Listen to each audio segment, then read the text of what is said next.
If you're a high-achieving woman who's exhausted by stress, stuck in constant conflict, and tired of being overlooked in the exact rooms where you know you were born to lead, then this podcast is for you. So here's your host, Pallavi Jain. Welcome to her Boss Brain podcast. I'm your host and your friend, Pallavi.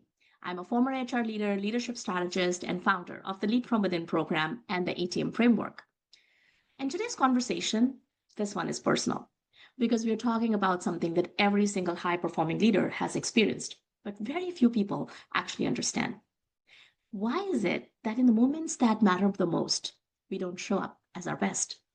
Not because we don't know what to do, but because somehow we just can't access it.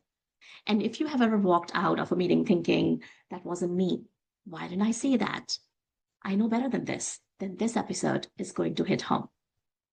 It's a leadership meeting. Senior stakeholders are in the room, the conversation is moving fast, and you have done the work.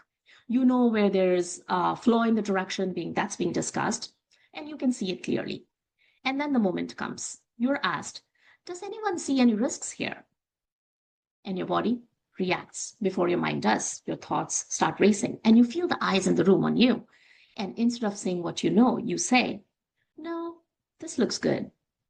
The meeting moves on, and 20 minutes later, you're sitting there thinking, why didn't I say what I wanted to say? That's not even what I believe.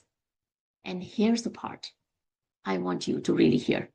You didn't lose intelligence in that moment. You lost access to it. So what actually happened? Let's break this down in a way that actually makes sense in real life. Your brain has one primary job: keep you safe. Not help you perform, not help you lead, not help you shine, but just to keep you safe. So when you're in high-stake moments, and especially when there's judgment, authority, visibility, your brain interprets that as risk. Not physical danger, but social risk, right? We have all felt that. And here's where it gets interesting. The moment your brain senses that risk, your amygdala activates, your threat detector. Stress hormones like cortisol increase, and your prefrontal cortex, the part that's responsible for that clear executive thinking, it goes quiet, it goes offline. Your thinking brain doesn't disappear, it just gets temporarily disconnected, right? The access is lost. It's like your brain has these two modes.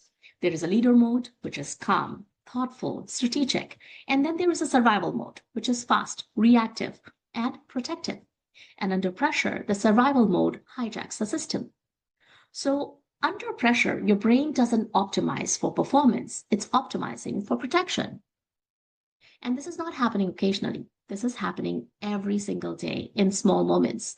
When you don't speak up, when you over-explain, when you agree just to move things forward, and when you avoid a difficult conversation. And slowly, this starts shaping how others perceive you and how you perceive yourself. Think about it, right? Now, let me give you a real example. This came up in one of my leadership sessions. There was a senior leader, his name was Paul, and he was leading a high visibility product launch. Everything was on track until about 2 weeks before the launch. The data started showing, some early signs of risk, like some customers were giving feedback which wasn't aligning, a few technical issues were surfacing, and nothing catastrophic, but enough to pause and reassess. Now, here's where it got interesting. There was pressure. Deadlines had already been communicated to leadership. Marketing had started external messaging. The team had put in months of work. And in that moment, Paul had two choices: whether to pause and reassess or push forward and fix along the way. He chose to move forward, not because he didn't see the risk, but because internally a different conversation was happening. He was thinking, we have already committed. I don't want to create panic. We can manage this. Let's not overreact, right? And then on the surface, that sounded like confidence. But underneath, it was pressure driving the decision. The launch went out, and within weeks, of course, the customers' complaints increased. The team had to go into reactive firefighting, and credibility with stakeholders took a hit. And when we unpacked it later, in the session, he said something powerful. He said to me that I saw the signs, but I convinced myself that they weren't big enough to act on. This wasn't a lack of intelligence. This was pressure, altering perception. We minimize risks when we are under pressure. We rationalize decisions. We choose short-term relief over long-term clarity. Under pressure, your brain doesn't optimize for performance. It optimizes for protection. In this case, what was he protecting? His reputation, right? Momentum, avoiding discomfort. And now let's rewind the same scenario and use what he's going to do if it's the same situation, same data, same pressure. But this time, Paul had done the work to understand his internal patterns. How would he show up? Step one, he would notice the signal. Instead of pushing through, he caught himself. Is there tightness in his chest? Is there urgency to just move forward? And slight dismissal of the data. So then he paused. Step two, he regulated before deciding. He didn't jump into action. He took a moment, literally stepped away, slowed his breathing. This is key because he didn't try to fix the decision. He stabilized his internal state first, which was driving those decisions. Then step three, he separated pressure from facts. He asked himself a simple question. If there was no deadline pressure, what would I do here? And the answer became clear. Pause, reassess, adjust. And then, so step four, he made a conscious leadership decision. He went back to his stakeholders and he said, we are seeing early signals that need attention. We can move forward as planned, but it will cost us more later. I recommend a short pause to recalibrate. Now, was that uncomfortable? Yes. Did it require courage? Absolutely. But here's what changed. The team addressed issues early. The launch was slightly delayed, but significantly stronger. Trust in his leadership actually increased. Same leader, same intelligence, same situation, but very different outcome. And the difference was not strategy. The difference was his internal state.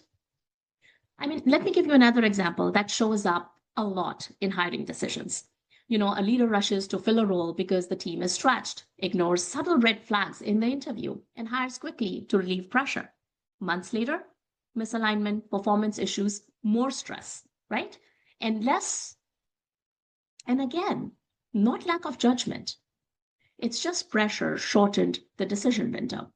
You just act without really assessing and ignore the signs that are right in front of you. This is how smart leaders make poor decisions under pressure.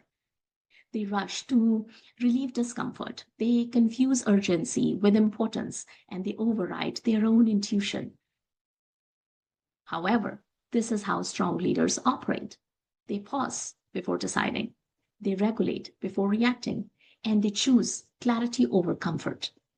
This is exactly where your inner technology comes in. Arrive. He noticed the internal shift instead of ignoring it. Take responsibility. He didn't blame timelines or stakeholders. He owned his state. Make a conscious choice. He chose long-term clarity over short-term comfort. Bad decisions under pressure don't come from lack of capability. They come from a misaligned internal state.